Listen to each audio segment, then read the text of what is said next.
His provincial secretary, Sihle Zigalala, has just been elected as the new KwaZulu-Natal ANC chairperson. The University of Johannesburg has questioned the violent nature of protests on its Kingsway campus, saying they are spending millions to assist needy students. More than 140 students and workers will appear in the Brixton Magistrates Court tomorrow after they were arrested following the violation of a court order not to disrupt exams. Communications Minister Faith Muthambi says government is committed to digital migration and will give 100% subsidies to poor communities. As part of this move, government will provide 5 million set-top boxes to poor households who have an income of less than 3,200 rand a month. Randwater will help Bushbuck Ridge in Mpumalanga, where up to 70% of the community do not have bulk water supplies.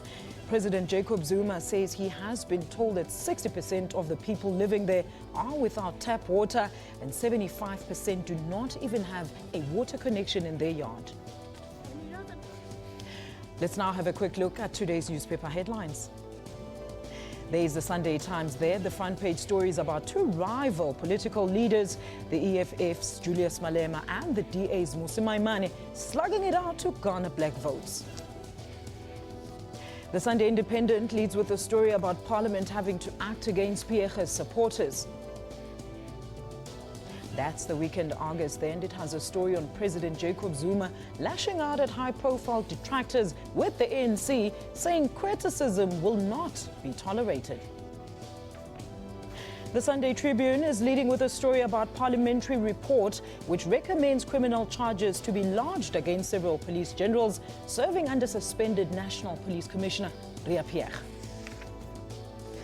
Well, joining us today for the first half of our show of the topic, public interest versus privacy and defamation, we have Mr. Mpumelelo Mkhabela. He is the SANEF chairperson, as well as Mr. Krishna Naidu, the head of the ANC's legal research. Gentlemen, what an honor to have both of you in studio with me. A very good morning and welcome.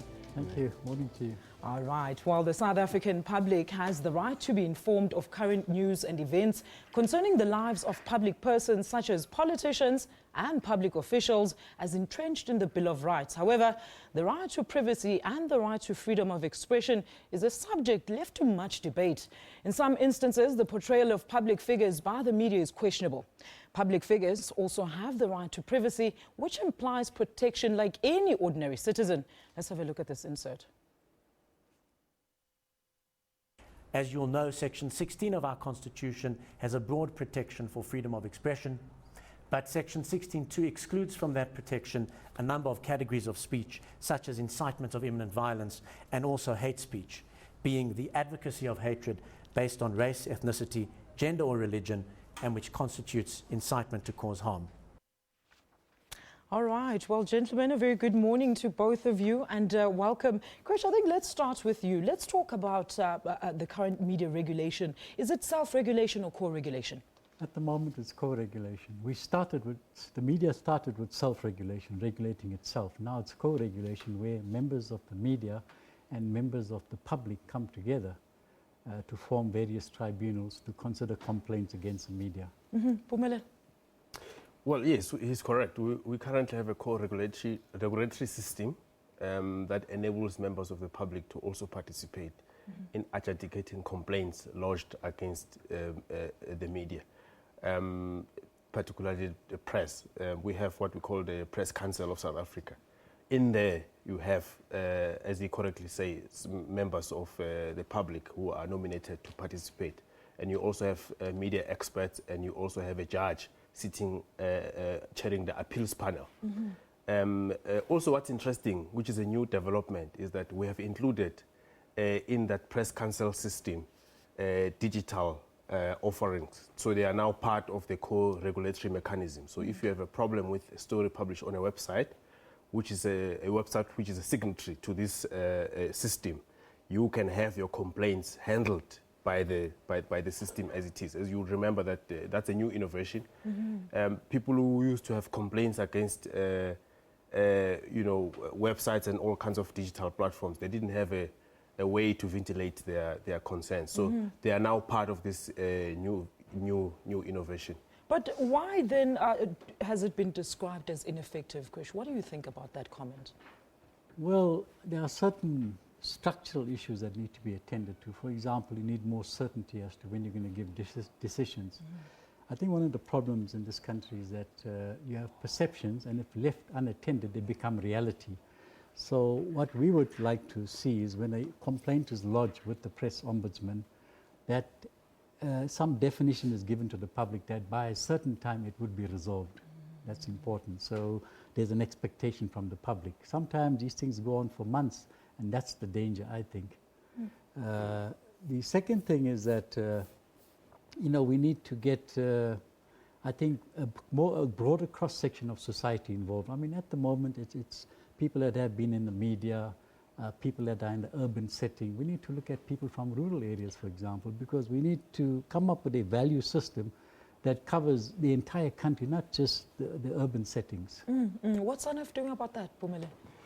Well, this system that we have now is fairly new because it came as a result of the Langa Commission. You remember that the late Chief Justice chaired public hearings where the old system was reviewed. And the view was we needed to strengthen it. And that's how the co-regulation came up as a mechanism to deal with that, to include members of the public. So, but what Mr. Naidu seems to suggest is that we need to do a little bit more than what we have already done. And look, I think the system, after a period, we can actually have a look. Has it been effective? Has it been not? At the moment, it's more about perceptions. Nobody has done a scientific study that says the system doesn't work. I can tell you from my own experience, he raises the concern around delays.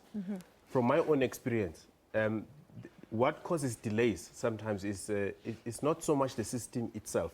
It's about the participants in the system.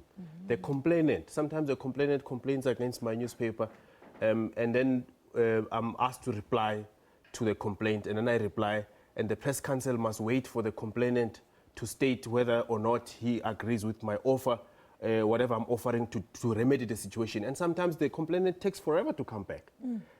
That notwithstanding the fact that the system has a public advocate who assists complainants for free.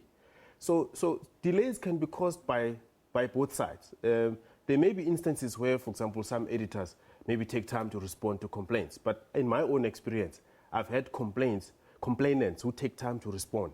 So, that's a bit of a, tricky one. So the public advocate now who's meant to assist the complainant now must chase after the complainant, and I'm now following up. What's the latest with the complainant? Are they accepting my offer that I'm going to make a correction? Or do we have to go to adjudication? Maybe the complainant wants a harsher sentence. And then they disappear. Sometimes. Not all the time. All right, now, gentlemen, let's talk about the issue of defamation now. When does public interest override privacy and defamation? Where do we draw the line? Pumelelo, let's start with you on this one. Well, there's no science to it, but I think that through precedent and through the building up of our jurisprudence, since we adopted our constitution in 1996, and also since a lot of tribunals have made findings, whether it's the Broadcasting Complaints Commissions and whether it's the Press Council itself, through all of those decisions that have been taken, there's been a build-up and some kind of a consensus, but it doesn't mean that it's scientific. Here is what is being considered. One is the matter in the public interest. What's in the public interest is not necessarily what the public is interested in. There's a difference. So what's in the public interest is what involves matters that are of the interest of the public. For example, expenditure of government money. It's in the public interest. Even if someone in the street is not interested in reading about it because it's not saucy enough or it's not sensational or whatever. But it's in the public interest because it involves matters that are of the interest of the republic, and because tax it's a matter of public interest. And secondly, does the person reported about, does the person hold a specific position in government? Does he exercise public power? Public power conferred either by legislation or by other means. So that you look at the high profileness of the person. In some instances, it's not about public officials or government officials. In some instances, it's just about people who hold a public profile in society. They hold certain power in society, it may not be derived from public, as in government. Like, for example, a pastor, holds a certain power in society by virtue of being a leader in that church, or a politician who may not even be having public power in a sense that he's a member of parliament, may not be a member of parliament, but has got a support base which is public. So those kinds of things are considered when dealing with whether you can sue me if I say that you have wasted government money, or And then there's also the issue of how far do I go deep in reporting about your family, for example. A politician who goes public and makes certain announcements, morally sound announcements about issues of rape, about treatment of women, and those kinds of things. If that person goes out and then does something that appears to be contrary to what they stand for in a public platform, he's more likely to get a more harsher reporting by the media because he's a public person who has made certain public pronouncements. If a public official makes certain announcements about ethical conduct, the use of public money, and against corruption, when that person is perceived or is discovered, or there's allegations of corruption, the newspapers, the media in general, are more likely to report harshly on that person because he has set the standard too high that he wants to be held accountable for. So generally, that's what we consider. Look, Krish, when is, this variation of freedom of speech and then the invasion of privacy? Please tell us more about that. Well, just getting to the question of the law of defamation, where it stands at the moment, it sits between the right to human dignity and freedom of expression. That's where you locate defamation. Now, before 1998, there was strict liability against the press. In other words, if you published something that was false, you were liable. You see, but after 1998, there was a court case in 1998 known as the Bogoshi decision. Now, in terms of that decision, it gave the media a defense. In certain circumstances, it may publish information that it turns out to be untrue. But if the media has taken reasonable steps to establish that information and then went ahead and published it, but it was found to be false, then it's a defense. You can't sue for defamation. You see, so. And that's a good development in the sense that we understand the commercialization of the media. You can't test every fact. But if you take sufficient steps to establish the veracity of your story and you then go and publish, and that's acceptable journalism. It also it brings in a responsibility on the side of the media that you have to be responsible when you publish these things, as opposed to recklessness. Now, you can still sue, use the law of defamation for reckless and negligent publications. That's still available to the man in the street, even to politicians. Now, privacy stands on the other end of it, where it's a constitutional right that every person is entitled to his or her privacy. It's built into the Constitution. Absolutely. But if you choose to get into public life, become a consultant, become a politician, become a big business person, in a way, you're surrendering part of your privacy to the public domain, so to speak, and it becomes a matter of public interest. All right, we're going to leave it there for now, and after the break, we're going to look at the ANC's NGC's discussion about the Media Appeals Tribunal as a possible mechanism of addressing the issue of the invasion of privacy and defamation by the media. I'll be back with the voice just now.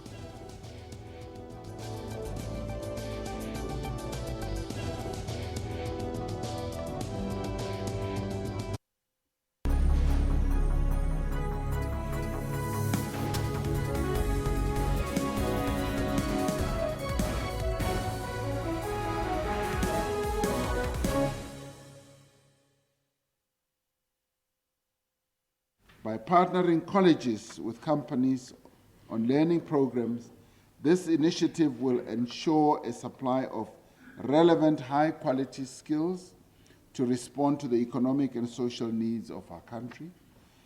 It will also contribute to the more effective absorption of TVET college graduates into the labor market. And this college has proved that this is possible and it can be done. And it will also help in formalizing apprenticeship and learnership arrangements, which this college is doing to good effect. We will be making a call to companies across the country to become a part of the skills revolution by partnering TVET colleges across the country partnering them by forming meaningful relationships and partnerships with them through an adoption of a TVET college type of initiative.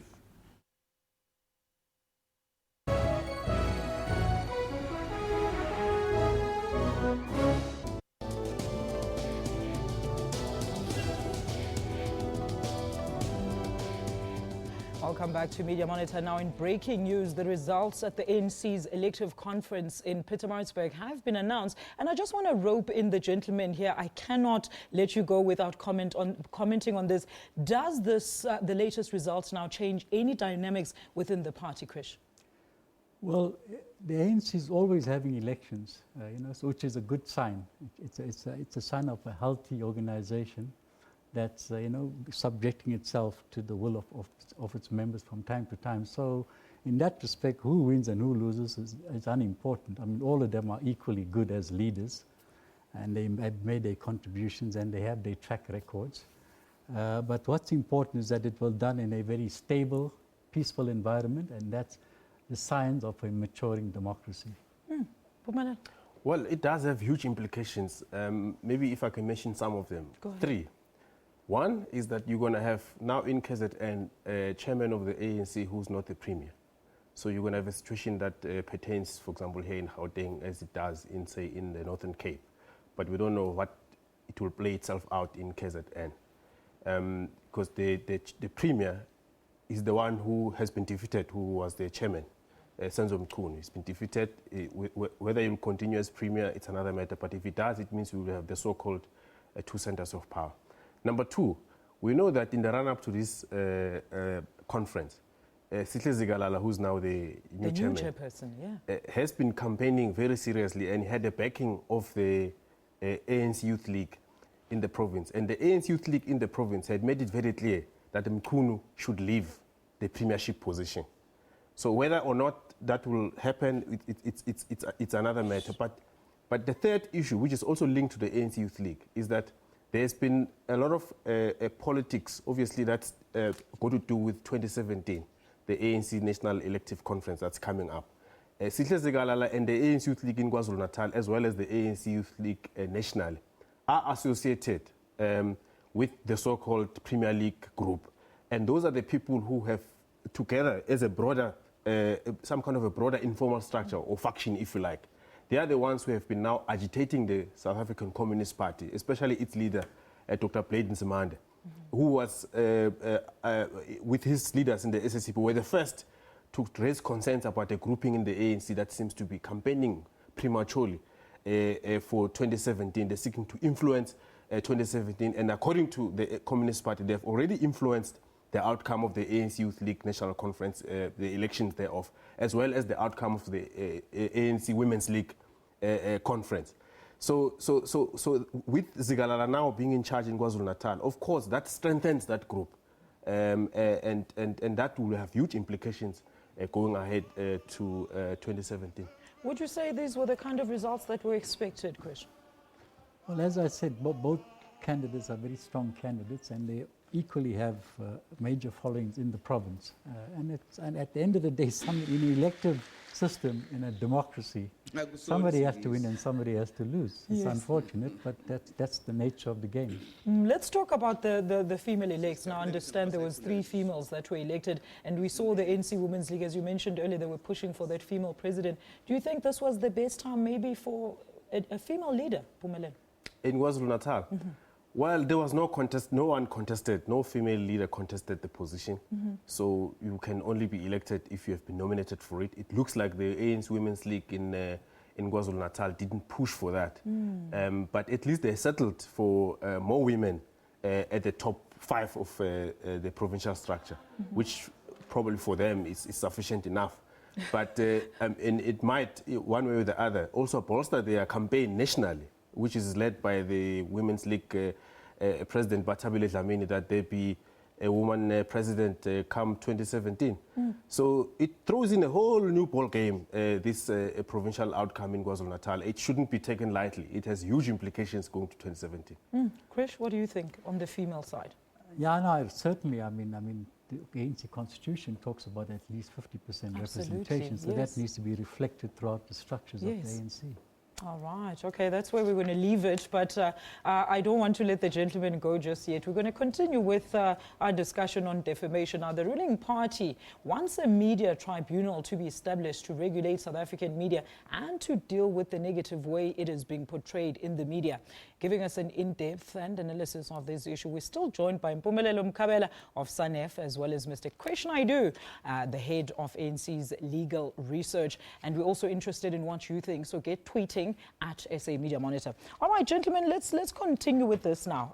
I know you wanted to say something when we came back from the ad break. Very quickly, Mpumele. No, I wanted to highlight the fact that, you know, Mr. Naidu and the ANC and SANEF are in agreement around the need to outlaw criminal defamation from our statute books. So we have been having consultative meetings with the ANC. We've had a workshop. We continue to consult. And the ANC is bringing more civil society organizations to also express their opinion. Mm-hmm. But we are moving towards removing this in our statute books because we think that it's one of those apartheid-era laws. It's more like an insult law where you can't, if I say something to you and you can actually take me to jail for it. Mm. It's contrary, actually it contravenes the provisions of freedom of speech, which is in section 16 of the Constitution. Okay. So we're trying to remedy that to try to find a balance. The courts at the moment haven't outlawed it. We were thinking of challenging it in the Constitutional Court, but thankfully the ANC came on board, and so we're in discussion, so we may not have to go to court to challenge that law in court because the ANC is assisting us in trying to deal with it. All right, Krish will tell us more about it. I just want to go to a clip quickly. Let's have a look at this insert. A growing democracy needs to be nourished by principles of free speech, principles of free circulation of ideas, as well as information. Criminal defamation detracts from all those basic freedoms. No responsible citizen, no responsible journalist should be inhibited or have the threat of a jail sentence looming over him or her when making a contribution in pursuit of building a strong constitutional democracy.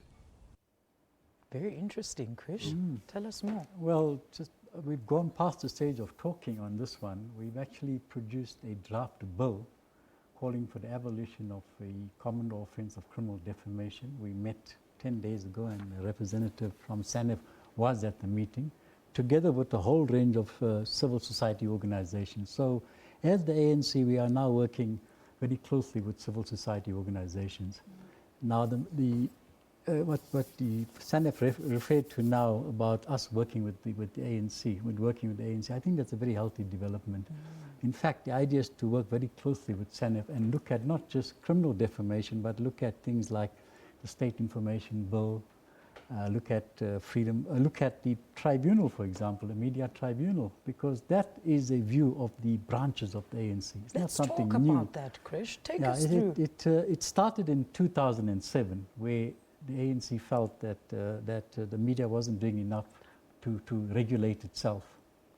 But when you understand what the branches are saying, I think the question that they are posing, and this is the question that the media has to answer, is that what is the role of the media in a developing democracy, which is far different from being sensationalist or acting as some kind of watchdog on government. It needs a more developmental role. It requires a more responsible role. So that's the discussion that SANEF will be having with the national officials of the ANC. What is the role of the media in a developing democracy? And that's the question the branches are asking. Now, if we can resolve that tension and that question satisfactorily, then I think the need for a media tribunal might fall away, because then you are dealing with a more responsible media, meeting the needs of a developing democracy. Mpumelelo, is that going to remedy the whole situation? We are not averse to having that kind of a discussion. In fact, if you look at across the media, that kind of issue often gets thrown out and people debate it seriously. So as a media, having to offer a platform for debate, I mean, it will be problematic if we say people mustn't debate the role of the media in a society. However, where we differ with the ANC is on the proposal of the Media Appeals Tribunal, because we think that it's an attempt to get the state to get involved in setting, if you like, standards or setting up what should be the criteria of good journalism. We think that shouldn't be the role of the state. Whereas we're making good progress with getting rid of criminal defamation to allow space for debate. If you now bring the state to come via another backdoor, you actually, there's a bit of inconsistency there. We're not adverse to having any debate of the role of the media. We want to have that debate continuously. It must never end. There must never be a resolution on it. It's a deliberative debate that must happen all the time, all right. taking into account of the changing nature of our society. But at the same time, to bring in the state statutory media appeals tribunal, we don't think that's the way to go, because it might undermine the freedoms of the media. All right, you know what, Chris, you're going to have a chance to answer after the break. I'm not letting the gentleman go just yet. We're back for more shortly after this. Do stay with us.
Now, coming to the question of what steps did we take, will be taken. I've mentioned those steps that will be taken if you don't adhere to transformation. One of which, deregister the team, will not support a bid for mega events, and then we will withdraw national colors. You know, this agency that took us to court said to us, among others in court, withdraw national colors. The reason why we were respondent is because they knew once we could do that as government, the Springboks will not be recognized in the World Cup. So you participate in the World Cup by virtue of your country. And that is what is important. So if you fail to transform, these are the consequences. And I've repeated that, and I'm still repeating it even now. Top up when you fill up. Grab the little extras at BP Express. BP, go your way.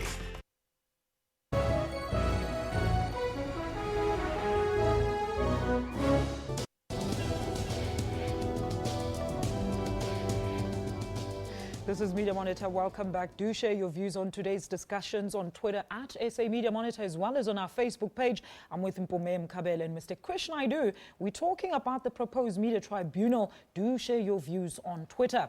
Now, let's take a quick look at this clip before we continue with that conversation. The Media Appeals Tribunal, I think, is it's not going to pass muster in the Constitutional Court. Yeah.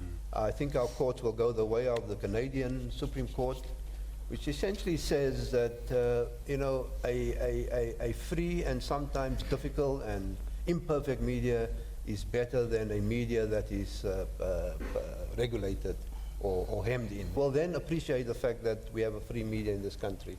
I don't think a regulation will work. There's no guarantee that regulation will improve the quality of our journalism. I think we're going to have to look into our own situations and fix what we see is wrong, what we see wrong in our journalism today. Krish, So, Alicia, I think we must start with the Constitution itself. It's a product of a very long and hard struggle. You know, people died along the way, people were maimed, people were jailed, and we are very proud of the freedom that we've secured in our Constitution.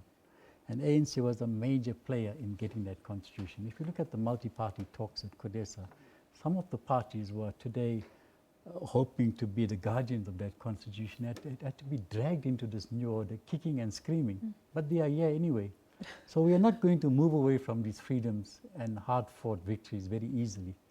So therefore, it's taken now 8 years, and the idea of a media tribunal, appeals tribunal, is still in the incubation stage. And there's good reason for that. It's not a decision the ANC takes very easily. So what we are proposing is that we get into more intense discussions with organizations like SANEF and civil society to understand how do we define the role of the media in a developing democracy? That's really the question to answer in all its facets. And you did mention this earlier, Krish. Yeah, so that's the discussion we have to have, you see. Otherwise, the perception But out what there... should be the role of media in a developing democracy, Well, Krish? firstly, we want to build a value system to grow our democracy. And that value system must appeal to all groups in this country. That's the first step. And how we put that value system together, the media has got a major role to play in developing and disseminating that value system to the public. That's the first step. So the second step is it's important for the media to interrogate this democracy and act as some kind of watchdog, and that's important. No one is saying that there must be sunshine journalism in this country. Thirdly, there must be a developmental role built into the media to talk about the development aspects of our developing democracy, which may not be sensational, may not be popular, but it's a role nonetheless that the media should be playing. And fourthly, there must be responsible journalism in this country. And finally, we think that media should invest in some of its staff and journalists to increase their capacity, make them more smarter in what they're doing, so that they don't go down the road of reckless or negligent journalism. And having to retract statements. And retract statements, and then we have to go to the press tribunal and fight it out there. So there is a kind of positive role that they have to play, in addition to the watchdog, the critical role, etc. So that's how we see it. It's a whole clutch of issues.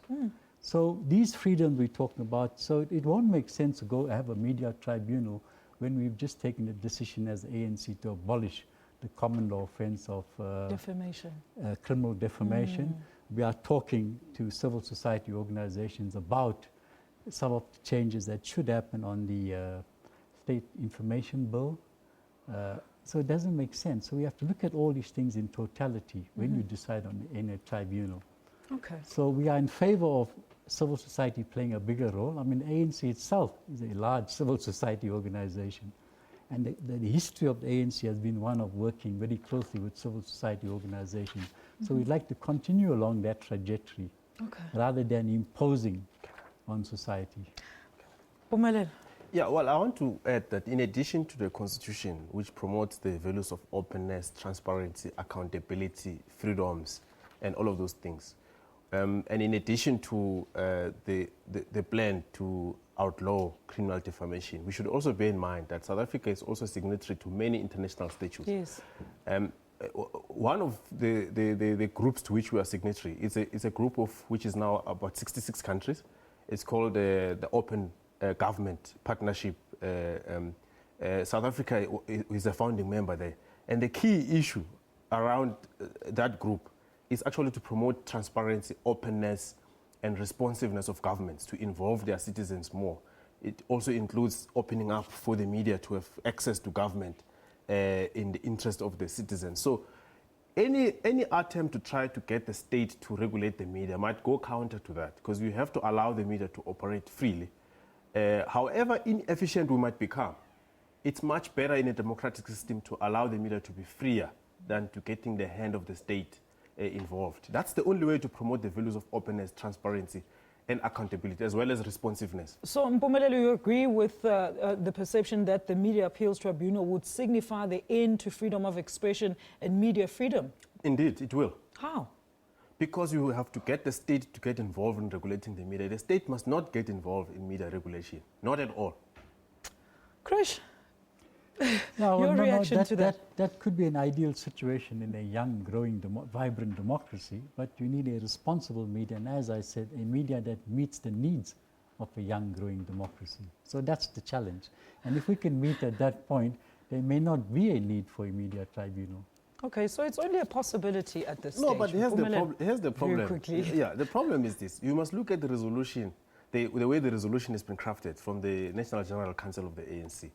It's not as about a lofty issues as Mr. Naidu is putting it.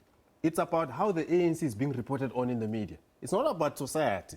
The resolution is very clear. It talks about how the ANC has been portrayed in the media.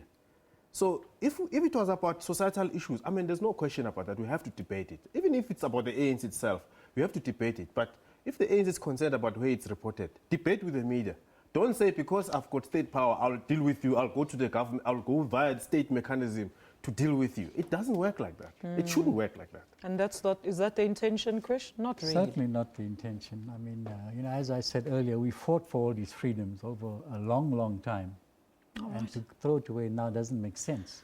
Look, there still obviously needs to be a continuous debate, as Mpumelelo had alluded to earlier. So I'll leave it in your capable hands. Gentlemen, thank you so much for joining us here. I have to now bid farewell to Mr. Mpumelelo Mkhabela of SANEF and Mr. Krish Naidu, the head of the ANC Legal Research. Let me thank them for their views and time here on Media Monitor. Up next, should social media have its own watchdog? Well, we'll have more on that discussion after the short break.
You'll see that we have a plan until the 30th of April, and that we do not anticipate load shedding until the 30th of April.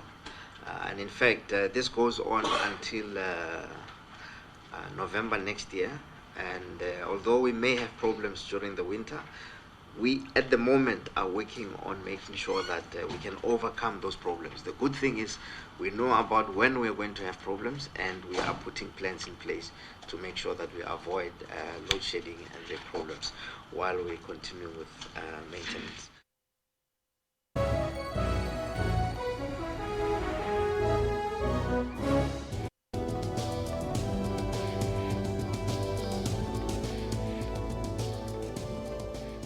Media Monitor welcomes you back. I'm now joined by Mail and Guardian social media editor, Mr. Sthembiso Sithole, as well as Tegan Betster, our very own digital media specialist, to give us their views on whether social media should be regulated. You can still share your views on Twitter on our discussions. A very good morning to both of you and welcome. Thank you for joining us. Thank you. Thank you for welcoming us. All right, so what do you guys think? What's your take on the need to regulate social media platforms? Tegan, let's start with you. Well, social media is a great space to express and share and ultimately connect with people. Yeah. But people aren't, well, let's say people, but your Joe and Jane soap at home aren't always aware of the darker side of it, where it deals with copyright violations or invasion of privacy or discrimination, hate speech. So it raises very interesting questions with editorially and within a newsroom too. So at SABC Digital News, the approach that we have is one of proactivity. We want to engage in constructive dialogue with our audience. We have many crowdsourcing initiatives where we will ask our users for specific questions and engage with them. And in that way, the dialogue is constructive, but it's also, when you curate that type of content and so that it goes onto your website or it goes onto air, it's also correct, because you don't want to entertain the trolls and the nasties out there. And many newsrooms have different policies when it comes to their content, social media content as well. And when it comes to the platforms that you use, even though we have our own accounts, you're also subject to the terms and conditions of those platforms. We could be kicked off if Facebook or Twitter don't like what we're doing as well. And in turn, in terms of regulations or codes of conducts and ethics, the Press Council, with the input of the IAB, have recently adopted a code for ethics. And SABC have expressed an interest in this code, and once it's constituted in January, will in all likelihood join it, which will mean we're subject to it. And this UGC policy, rather, user-generated content, has a section in this code which deals with how to moderate content, or what happens in instances of hate speech or discrimination, which is very, very important when in the editorial space. Interesting views. Like at the Mail and Guardian, currently I'm doing my research with Wits University about how has the Mail and Guardian used social media over the past 8 years. Yes. And I must say that the Mail and Guardian is one of the media houses that first had its own media policy, social media policy, where it was guiding all journalists in the newsroom in terms of how they should conduct themselves, how they should behave, and also how they should interact with the people, with their followers outside, beyond the Mail and Guardian Twitter account. Because what we tend to get is that most journalists, of course, they have their own Twitter accounts, and of course they want to break the stories and all of that. But there are guidelines that they have, and I strongly believe that social media shouldn't be regulated, but it should have certain guidelines in terms of how people should conduct themselves. And it's a duty of every media house and newsroom to know in terms of setting the standards, the guidelines in terms of how journalists should behave. And actually, even people on the ground, they should know that using social media comes with a lot of responsibilities. Absolutely. It's not only about you, that you can say whatever you want to say. You must understand that it's easy to, like, there are a lot of hashtags lately where people are eager to participate, to express their views. But what is important is that when to draw the line, if there's a hashtag about a certain minister, of course you can actually express your views about that, but you must know that you must draw the line. You must know when and how to draw the line. Look, we've seen hashtags even about naked pictures on social media. I mean, how does that then come into editing, Stembis? I think that's very important, because remember, what you post on social media defines you. Absolutely. And I often talk about social media and personal branding. And what people don't understand is that I might write, post some nude pictures and all of that. Google gets that stuff. If I search Alicia Jali, I wouldn't be impressed to get nude pictures. I wouldn't be impressed to get negative stuff. So what people need to understand is that what we post most of the time in social media, we might delete it in a second. We think it's gone, it's but gone it's still viral. there. I mean, we've seen with Dan Kohler Bernard. Take it. Absolutely. I mean, on that note, it's not just a free-for-all. And if you wouldn't say something to someone face-to-face, why would you post it on social media, where someone can take a screen grab, keep it for records, and then you can get in hot water? And there's a situation, for example, that you've mentioned now with Dan, with the DAAP, who ultimately was fired for sharing that content, because once it becomes offensive, it's deemed offensive. Once it infringes on someone's rights, once it is perpetuating hate speech, or even just the perception of it, you can find yourself in some serious consequences, and you can be held liable for them. If you have access to means to publish content, you're considered a publisher, and there are legal implications for that. You can be held liable. You can't escape Definitely. And the sad part is that, our CVs have tend to be social media. A lot of people got their jobs on social media because of how they present themselves. And some people, unfortunately, have lost a lot of sponsorship, a lot of jobs because of how they conduct themselves on social media. So I strongly believe it's a matter of you participating on social media, but at the same time understanding the regulations, the procedure, the guidelines, and it's the duty of different newsrooms, but also for individuals who are active on social media to take time and help with such. You mentioned something earlier, and I want clarification from both of you guys. As journalists, we have our private Twitter accounts and stuff like that. How does it then affect my work space if I'm posting something on my personal timeline?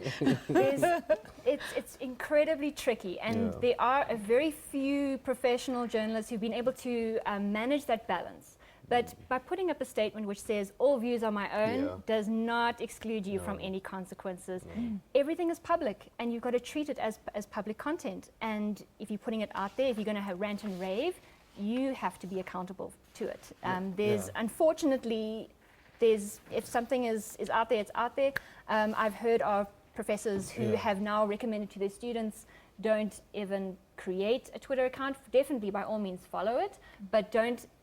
This is what I've been able to find on you, and he or she will be able to bring up whatever information or data is available on the web, and it can be very damaging, and it's just, it brings quite a bit of an insight to students too, so that's been some of the recommendations which have been quite extreme, but I'd say definitely just go in there with open eyes and Actually, be that's aware. true. And Let's debate the issues around what can we say is social media etiquette, especially for news people. Yeah, I mean, like coming back to the point that you must differentiate. You know, most journalists prefer Twitter. You know, of course, you know, when we report on stories, sometimes we want to express our views. You know, in terms of what we're reporting. But I feel like sometimes, as a reporter, your job is to tell the story.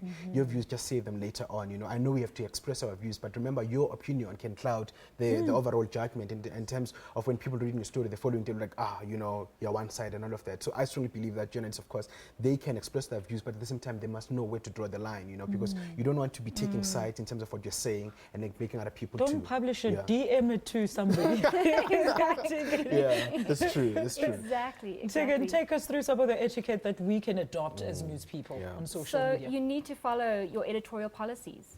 Go according to editorial policies. You're meant to present an unbiased opinion to the public. As Tembiso has mentioned, you need to tell the story. You don't need to interject your personal views on it. Sure, maybe after work you can chat to your colleagues and then you can say, you know what, this is my take on it. But just be down the line, tell the story, be impartial, unbiased. You don't want to have the threat of you being told you're biased to a particular cause or a particular individual, because that compromises you as a journalist. That's true. Actually, not only in terms of the world of journalists, we've seen with Dr. Higher Education Minister Blades Zimande, where he made those statements. It was caught on social media. Of course, that may be his views, you know, separate. But for him to go in public to say that, like Tegan is saying, I can say I disagree with him or whatever, but I can't go in public as a minister and make those comments, because chances are we'll always recap on that, and when we look at you like, hey, you're not taking us serious. So and it shouldn't be like that. It's a very serious and thin, fine line for the journalists, us news people to actually have to. And how can one then, you know, coach themselves to familiarize themselves with these standards? I think when you log into social media, don't do something that you don't do in person. The rules that you have outside in your life and all of that, you should always try to make sure that you don't. If I cannot say nasty things about Alicia in person, why should I go into social media and say that? So it's a matter of knowing where to draw the line. Of course, you can follow me at Toll Express on Twitter and Tegan also, and the SABC News Online and the Mail and Guardian, where we often give guidelines in terms of how one should behave and how they should conduct themselves on social media. All right. Well, Tegan, you mentioned that we at the SABC, you know, we use digital dialogue. So let's have a look at what people on social media have said about our conversation today. Mandla Maketela says, we don't need to be regulated. We are the public. It is in our interest not to be regulated. Well, those are some of the views coming through. Mazwai Volklega says, people need to update their mind before updating their status. I think that's very true. That's something very, very true. Sinazokula says, no, they don't. Hence, they don't think before sharing their thoughts on social media. Last but not least, Mal Power says, when something illegal or unethical is done, that someone with common sense shouldn't do. What do you think about those views? Very quickly. Interesting views. I think before you post anything, think about it, carefully edit it, just check. Think about it. Is this the reflection? Is this how I want to be seen? Because what you post is who you are. Exactly. That is the common thread with all of these posts, is that you need to be aware of what you're posting. And then you can't make excuses to say I wasn't aware of anything. And if you delete it, we have transcribed it quickly. Thank you so much to you too. Thank That was you. Tegan, of course, and Destembi. So joining us for our final chat here on Media Monitor, and we're talking about social media. Should it be regulated or not? And that right there signals the end of this week's edition of Media Monitor.